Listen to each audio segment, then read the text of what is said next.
విచారణకు రావాలన్న నోటీస్ మేరకు 9న కేటీఆర్ ఏసీబీ ఆఫీస్కు వెళ్తారని మాజీ మంత్రి హరీష్ రావు క్లారిటీ ఇచ్చారు. తప్పు చేయనప్పుడు భయపడాల్సిన అవసరం లేదన్నారు. ప్రజల దృష్టి మళ్లించేందుకు కేటీఆర్పై అక్రమ కేసులు బనాయిస్తున్నారని ఆయన మండిపడ్డారు. హైకోర్టు నిర్ణయంపై ఏం చేయాలో లీగల్ టీంతో సంప్రదింపులు జరుపుతామని చెప్పారు. కేసులతో బలహీనపరిచారని చూస్తే మరింత బలపడతామన్నారు హరీష్ రావు.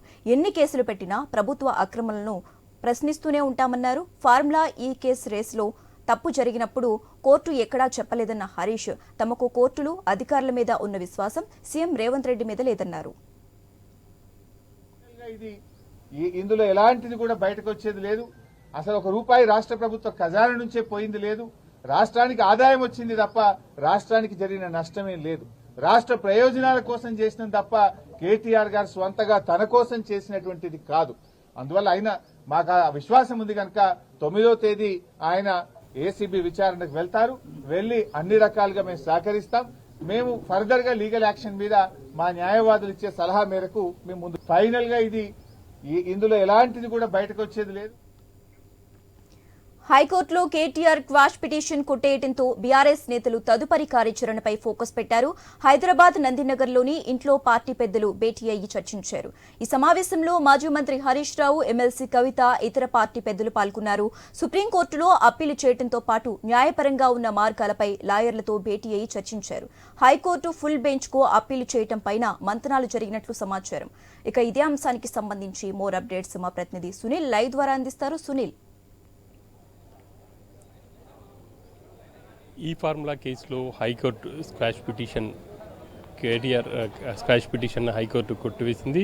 తీర్పు తమకు అనుకూలంగా వస్తుందని చెప్పేసి మొదటి నుంచి కూడా బీఆర్ఎస్ నేతలు ధీమాతో ఉన్నారు. కానీ హైకోర్టు ఆ కేటీఆర్ పిటిషన్ను కొట్టివేయడంతో ఇప్పుడు తదుపరి కార్యాచరణ ఏంటి అని చెప్పేసి కేటీఆర్ తన న్యాయ నిపుణులతో చర్చిస్తున్నారు.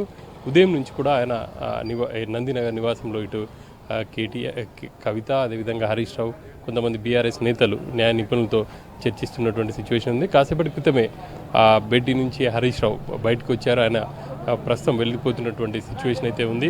ఇంకా కేటీఆర్, కవిత న్యాయ నిపుణులతో మాట్లాడుతున్నారు.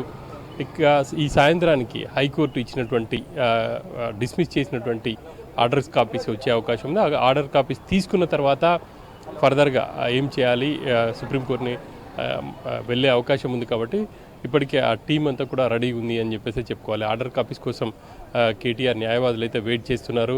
ఆ ఆర్డర్ కాపీస్ రాగానే ఫర్దర్గా ఎలా ముందుకు వెళ్ళాలి, ఆర్డర్ కాపీస్ని సుప్రీంకోర్టు అడ్వకేట్స్కి పంపించి ఆ తర్వాత అక్కడ పిటిషన్ దాఖలు చేసే అవకాశాలు అయితే ఉన్నాయి. మరోవైపు ఇటు ఏసీబీ కూడా తన కేసును అయితే వేగవంతం చేసిందని చెప్పాలి, దూకుడుగా వెళ్తుంది. ఈరోజు ఈ కేసుకు సంబంధించి ఉన్నటువంటి ఐఏఎస్ అరవింద్ కుమార్తో పాటు అదేవిధంగా గ్రీన్ కోర్ కంపెనీకి సంబంధించి ఆఫీసుల్లో తనిఖీలు అయితే చేస్తున్నట్టు తెలుస్తూ ఉంది.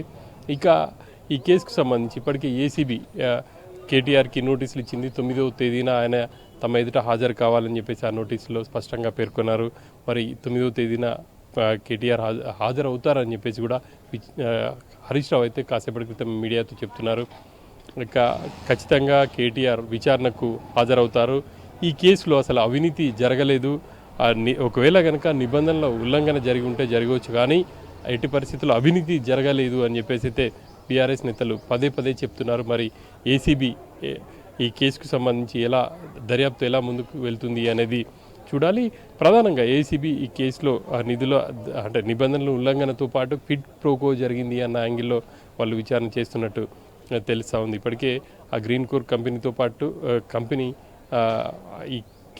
ఈ కార్ రేస్కి సంబంధించి ఉన్నటువంటి కేసులో ఉంది. కాబట్టి ఆ కంపెనీ ఇప్పటికే బీఆర్ఎస్ ఎలక్షన్స్ బాండ్ కొనుగోలు చేయడం, ఆ తర్వాత ఇదంతా కూడా కొంత దుమారం చెలరేగిందనే చెప్పాలి. ఇక ఒకవైపు ఏసీబీ, మరోవైపు ఈడీ కూడా ఈ దర్యాప్తును కొనసాగిస్తూ ఉంది. ఈరోజు ఈడీ ఎదుట కేటీఆర్ హాజరు కావాల్సి ఉంది, కానీ హైకోర్టులో స్క్వాష్ పిటిషన్ పెండింగ్లో ఉంది. తనకు కొంత సమయం కావాలి, ఆ తీర్పు ఈరోజు వెలువడబోతుంది అని చెప్పేసి కేటీఆర్ ఈడీకి మెయిల్ ద్వారా సమాచారం ఇచ్చారు. ఆ మేరకు ఈడీ అధికారులు కూడా కేటీఆర్కి సమాచారం ఇచ్చారు.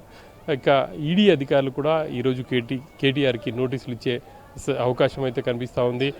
ఏ రోజు ఇస్తారు అనేది చూడాలి. ఇక రేపు ఇదే కేసులో ఈడీ ఎదుట అరవింద్ కుమార్ హాజరు కావాల్సి ఉంది. మరి రేపు హాజరై ఎటువంటి వివరణ ఇస్తారు, ఈడీ నుంచి ఎటువంటి ప్రశ్నలు సంధిస్తారు అనేది చూడాల్సి ఉంటుంది. మొత్తం మీద అయితే ఈ ఫార్ములా కేసు అనేక మలుపులు తిరుగుతుందనే చెప్పాలి. ప్రధానంగా బీఆర్ఎస్ నేతలు కావచ్చు, కేటీఆర్ ఈరోజు స్క్వాష్ పిటిషన్పై చాలా ధీమాతో ఉన్నారు. అసలు ఈ ఫార్ములాకి సంబంధించి ఎటువంటి అవినీతి జరగలేదు అనేది అప్పట్లో మంత్రి, ప్రస్తుతం ఎమ్మెల్యేగా ఉన్నట్టు కేటీఆర్ చెప్తున్నారు. కానీ ఏసీబీ మాత్రం ఈ కేసులో తవ్వే కొద్దీ నిజాలు బయటపడతాయి, దర్యాప్తులో భాగంగా అనేక అంశాలు ముందుకు వస్తాయి కాబట్టి తమ విచారణ కొనసాగించాలి అని చెప్పేసి కూడా వాళ్ళు హైకోర్టులో వాదనలు వినిపించారు. ఆ మేరకు హైకోర్టు కూడా ఏసీబీకి గ్రీన్ సిగ్నల్ ఇచ్చిందనే చెప్పాలి. ఇక కేటీఆర్ ముందున్న అంశం, ఆయన సుప్రీంకోర్టుకు వెళ్ళి ఈ విచారణకు సంబంధించి ఆయన అక్కడ పిటిషన్ వేసే అవకాశం ఉంది. ఇక్కడ ఎట్లయితే స్క్వాష్ పిటిషన్ వేశారో అక్కడ కూడా స్క్వాష్ పిటిషన్ వేస్తారా, లేకపోతే ఎలా ముందుకు వెళ్తారు అనేది చూడాల్సిన అంశం. మరోవైపు ఏసీబీ అధికారులకు విచారణకు హాజరయ్యే ముందు కేటీఆర్ తన న్యాయవాదితో పాటు వెళ్ళే అవకాశానికి సంబంధించి కూడా న్యాయవాదులు పరిశీలిస్తూ ఉన్నారు. దానికి సంబంధించి కూడా హైకోర్టులో పిటిషన్ వేసే అవకాశాలు అయితే కనిపిస్తున్నాయి. శశిరేఖ.